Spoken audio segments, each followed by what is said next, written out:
आज मैं आप सबके लिए लेके आई हूँ रक्षाबंधन स्पेशल मिठाई रेसिपी। इस बर्फ़ी को आप बिना चाशनी और बिना घंटों पकाए घर पर बना के तैयार करेंगे। एकदम सॉफ्ट और बहुत ही स्वादिष्ट ये मिठाई बन के तैयार होगी। आपने इस मिठाई को एक बार बनाया तो बार बार ट्राई करेंगे, क्योंकि तरीका जो है ना बिल्कुल सरल है। तो चलिए बिना देर किए शुरू करते हैं इस मिठाई को बनाना। इसे बनाने के लिए सबसे पहले एक मिक्सी का जार लेंगे। इसमें हम डालेंगे ये ड्राई कोकोनट। तो यहाँ पे पूरे 1.5 कप हम ड्राई कोकोनट का इस्तेमाल करेंगे।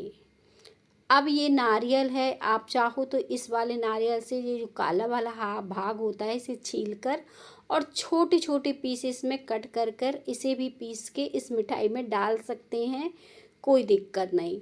साथ में यहाँ पे काजू डाल दीजिए 8 से 10। अगर आप काजू नहीं डालना चाहते हैं तो यहाँ पे बादाम भी डाल सकते हैं।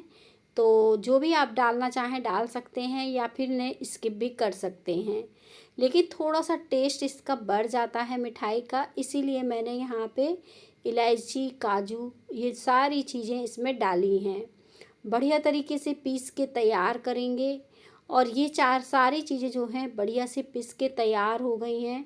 देखिए नारियल कुछ इस तरह से पिस गया है।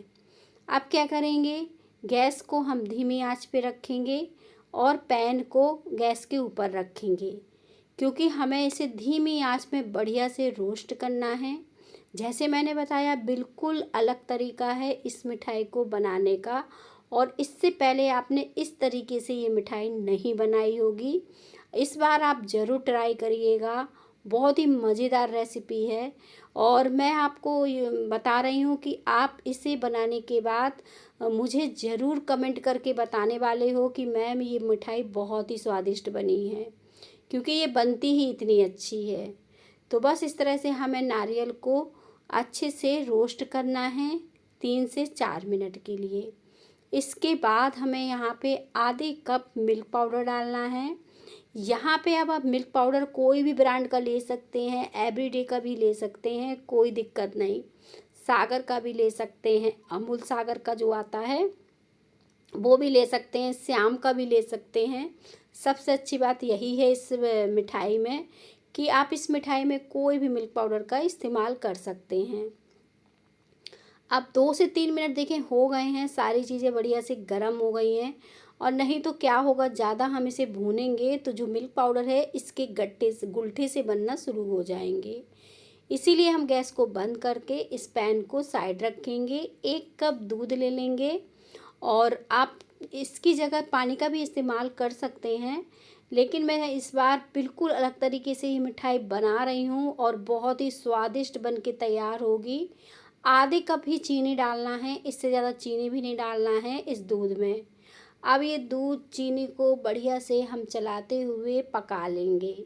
जितना बढ़िया हम इसे दूध चीनी को इस तरह से चलाते हुए पकाएंगे, उतनी ही स्वादिष्ट बढ़िया हमारी मिठाई बनके तैयार होगी। अब चीनी हमारी अच्छे से घुल जानी चाहिए, क्योंकि चीनी के क्रिस्टल जो हैं मिठाई में आने लगते हैं। इसीलिए मैंने यहाँ पे चीनी को बढ़िया तरीके से चलाते हुए घोल के तैयार किया है। अब ये चीनी देखें बढ़िया से घुल गई है, बस इतना ही हम इसे पकाएंगे।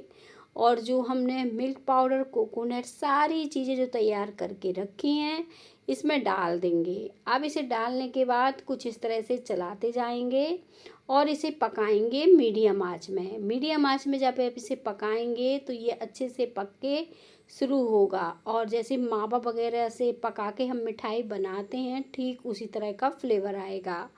तो बस इसे चलाते हुए आपको पकाना है कम से कम 5 से 7 मिनट, या फिर जब तक कि ये अच्छे से कंबाइन ना होने लगे।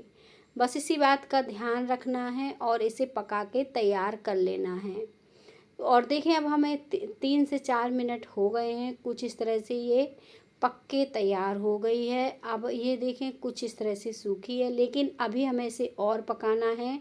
ये अभी बिल्कुल भी सेट नहीं होगी, अगर हम इसे सेट करेंगे तो ये बिल्कुल भी सेट नहीं होने वाली। तो बस इस तरह से चलाते जाइए और अच्छे से भूनकर तैयार कर लीजिए। अब आपको 3 से 4 मिनट और लग जाएगा यहाँ पे अच्छे से इसे भून के तैयार करने में। कुल मिला के सिर्फ 8 मिनट में ये मिठाई बन जाएगी। तो देखें अब ये काफ़ी अच्छे से डो की जैसे हो गई है। हल्का सा इसका देखें अब कलर भी बहुत प्यारा सा आ गया है। यहाँ पे 1 चम्मच रिफाइंड घी जो भी आप डालना चाहें इसे डाल दीजिए। इसे डालने के बाद इसी तरह से चलाते हुए 2 मिनट के लिए और भूनने लिए तो बस ये अच्छे से तैयार है। अब आप ये बहुत ही बढ़िया पक गई है। देखें कढ़ाई एकदम छोड़ दी है, कलर भी इसका बहुत ही प्यारा सा आ गया है।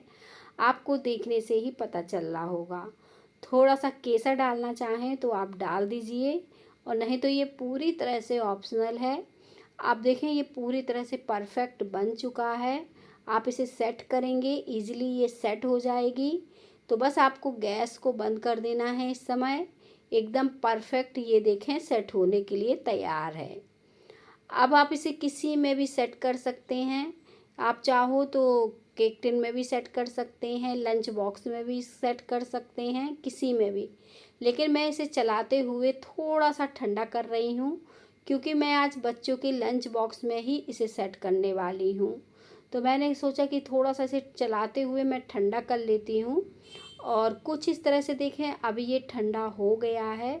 इस तरह से जब ठंडा हो जाए तो हमें इसे सेट करने के लिए रखना है। एकदम परफेक्ट बढ़िया ये देखें मैंने फैला दिया था तो इसी तरह से मैंने फैला के छोड़ा था तो ये काफ़ी ठंडा हो चुका है।